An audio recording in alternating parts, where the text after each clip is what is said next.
Patuloy ang pagbaba ng tiwala at suporta ng publiko kay Pangulong Ferdinand Bongbong Marcos Jr.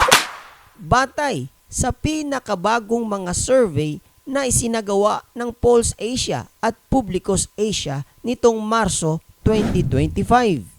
Sa datos ng Pulse Asia noong March 2025, bumagsak sa 25% ang approval rating ng Pangulo.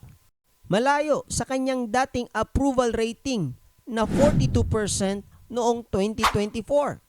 Samantala, sa survey ng Publicus Asia na isinagawa mula March 15 hanggang 2025, naitala ang trust rating ni Marcos sa 19% lamang, na isa sa pinakamababang antas para sa isang nakaupong Pangulo sa kasaysayan ng bansa.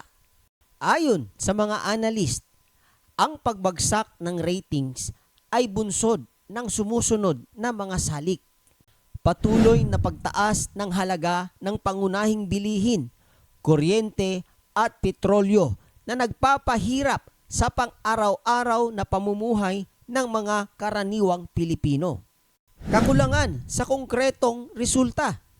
Sa kabila ng mga pangakong reforma at bagong Pilipinas na kampanya, maraming mamamayan ang naniniwalang kulang sa tunay na pagbabago at aksyon ang administrasyon.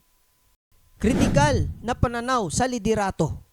Marami ang nananawagan ng higit na transparency, accountability at mas mabilis na pagtugon sa mga issue gaya ng agrikultura, edukasyon at West Philippine Sea.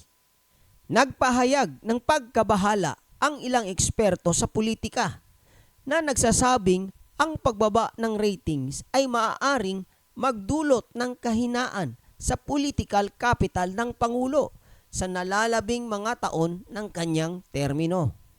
Sa kabila ng pagbaba, nagpahayag naman ng tiwala ang Malacanang na makabawi si Pangulong Marcos sa mga darating na buwan sa pamamagitan ng mga proyektong infrastruktura at ugnayang panlabas.